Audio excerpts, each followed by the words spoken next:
Story 1. There is a surprising amount of animosity from knitters towards people who crochet. I thought it was a joke online until I went to a yarn store and the owner openly discouraged me from crocheting and implied it was low class. Then, when I tried to join a yarn crafting group, the knitters made the crocheters sit separately from them. I did not know it was possible to be bullied like this as a grown adult until I met these vicious grannies. I still have no idea what the big deal is between using 2 sticks or 1 stick to make a sweater. Story 2. Surfing. Surfers can be insufferable people out there. I came from a snowboarding background, and most people are pretty cool unless you're specifically acting like a jerk. Paddle out to a group waiting for waves. Nobody talks. Nobody encourages the new guy. Your general presence simply annoys people because it's one more newcomer taking up space on their waves. Such a cool sport. Such unfriendly people who do it. Story 3. I am a non-nerd who is into collecting old video games for nostalgia's sake.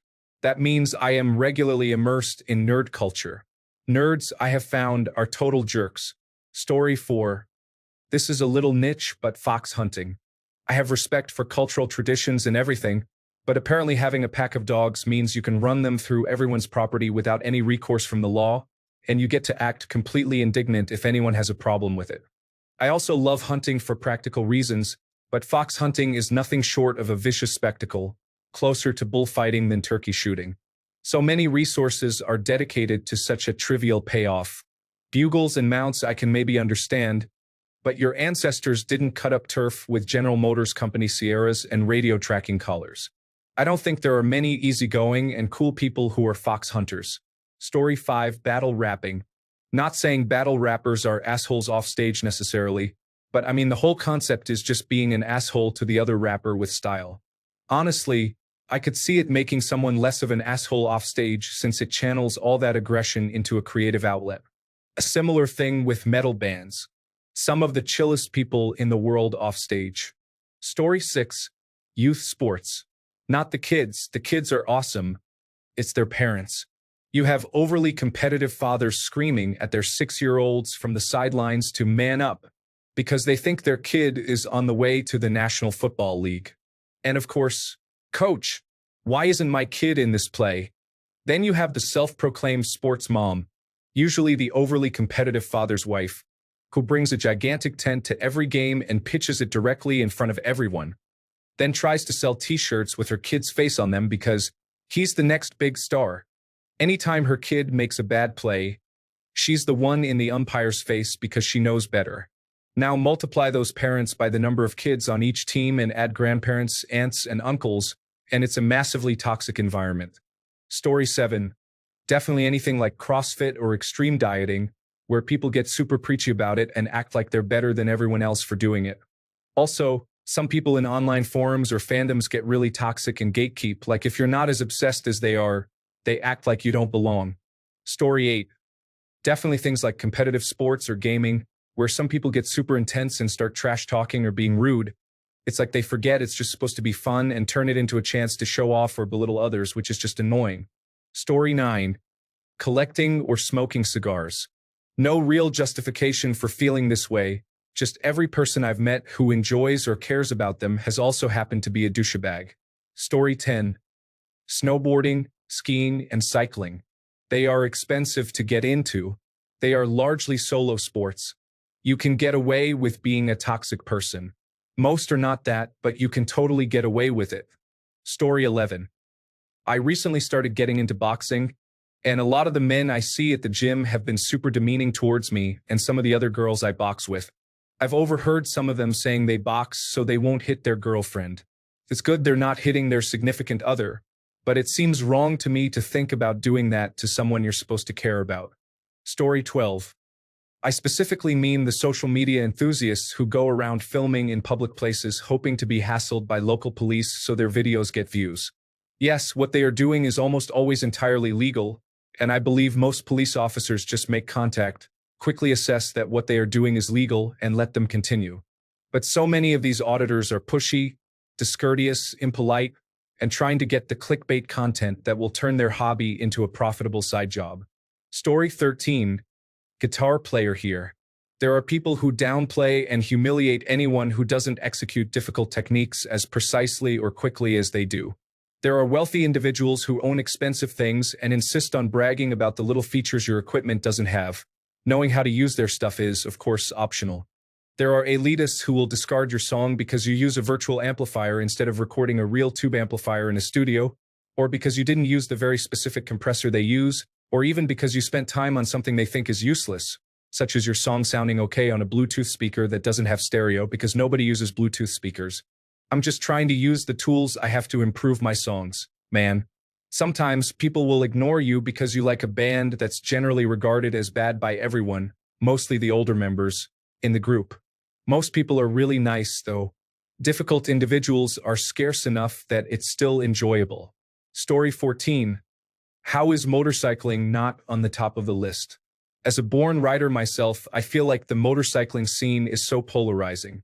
Some of the nicest, most relaxed people I have met are riders like Keanu Reeves, but then you have some of the most insufferable people on two wheels, even 1% clubs who try to be above the law and do some horrible things. Motorcycling is just an amplifier. Story 15. Motor vehicles such as all-terrain vehicles go around wasting gas, polluting, and tearing up nature because they always go off trail, and it's lazy as far as recreation goes. Inevitably, someone gets hurt, inevitably someone gets drunk and does something stupid, and the people who engage in these activities are a few lost teeth away from turning into characters from Deliverance. It's always some pot-bellied individuals in camouflage pattern clothing. And people who use speedboats and jet skis would be fine on their own, except they inevitably start turning into nuisances, eager to spray water on other people, deliberately creating large wakes, tossing their trash overboard, and generally ruining everyone else's good time on the water. Story 16. Wine tasting, the expense, who you invite, the complex vocabulary, it dominates travel plans, the expense, you don't even drink all the wine, the expense. Story 17. Rail fanning, which refers to people who watch, photograph, or film trains, is full of them. Whether it's individuals who get too close to the tracks or those who feel entitled about their spots or what the train is or isn't doing, what is or isn't on it, and so on. Story 18. Brewing beer. Home brewers can be quite insufferable and gatekeeping.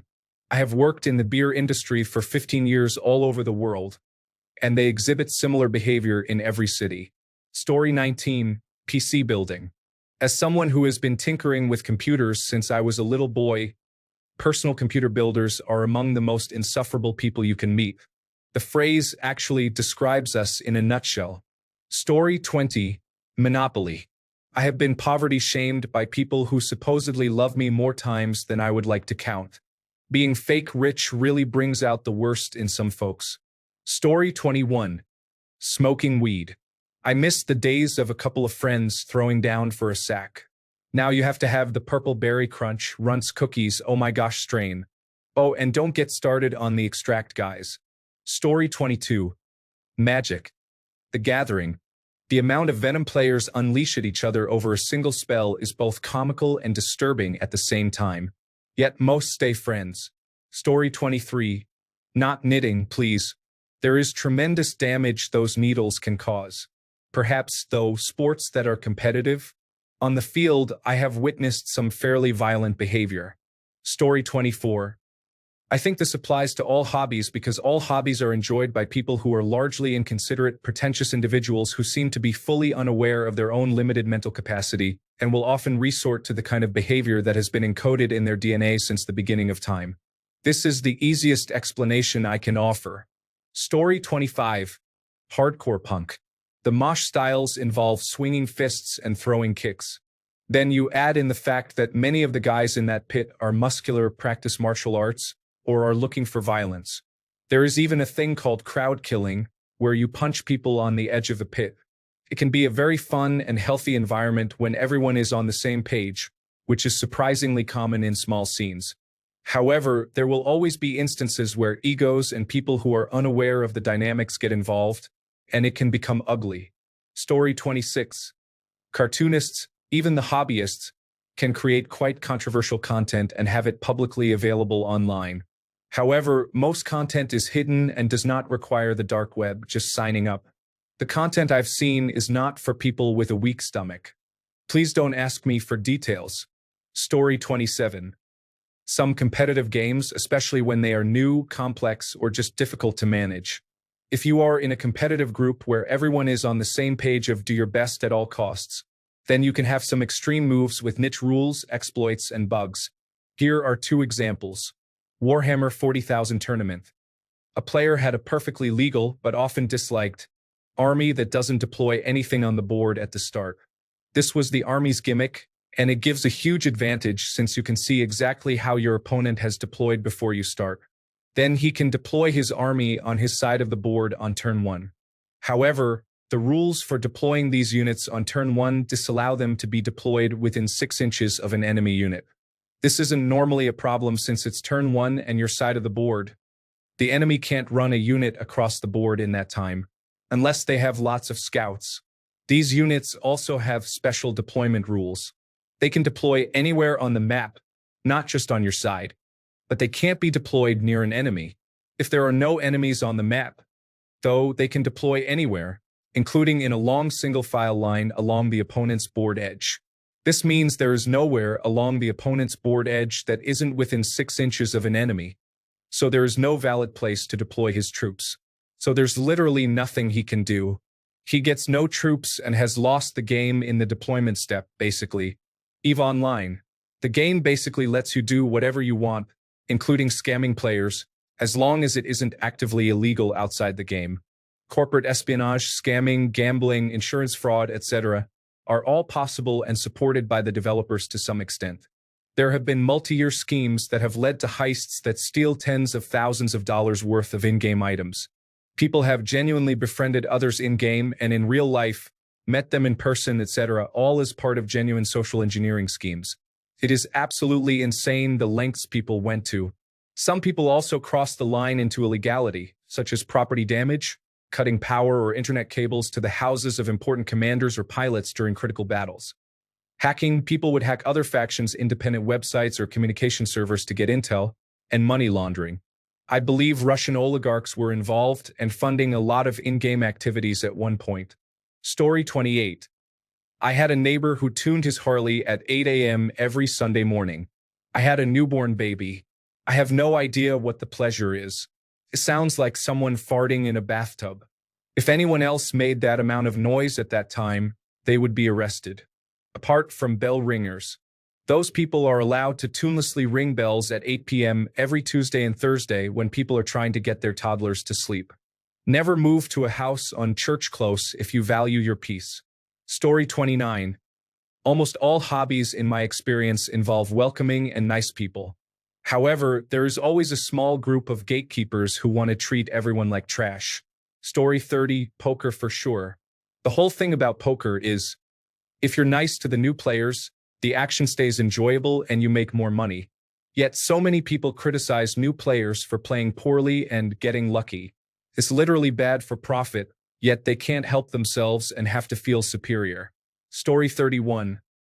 I don't think I understood the assignment, but Dungeons & Dragons is the only time I get to be a raging bitch. I'm extremely kind and considerate in real life.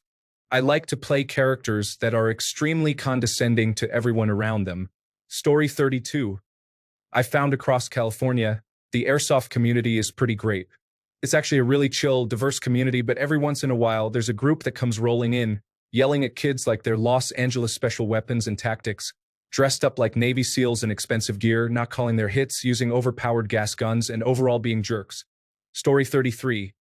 Car guys build a car, go to a car show, and find that a third of the people are genuine, honest, and care for the craft of building or restoring a car. The rest are bigoted, racist, homophobic, gatekeeping individuals. Oh, it's not a real so-and-so unless it was built before, insert month and year of production here. Either that or just spend your time avoiding people with Make America Great Again hats and Confederacy stickers, and car enthusiasts who don't really need further explanation. My experience, but I stopped doing car shows after that. Story 34. Every hobby seems to be split into two teams, and you have to be rude to the opposite team who aren't real hobbyists or are hobby snobs. Skiing or snowboarding, skateboarding or scooter riding, surfing or bodyboarding. You're only one big team with a shared hobby to anyone who doesn't do either version. Story 35. Not really a hobby, but I haven't seen two communities online hate each other more than the tennis and pickleball communities. Full-on open hostility from the tennis players. Story 36. Audiophiles are the most obnoxious, arrogant, and gullible individuals on the face of the planet. The useless items they'll buy and the amount of money they'll spend to improve their systems is astonishing. For example, an audiophile will spend $10,000 for a power line conditioner, which does absolutely nothing, instead of just plugging the component directly into a wall outlet.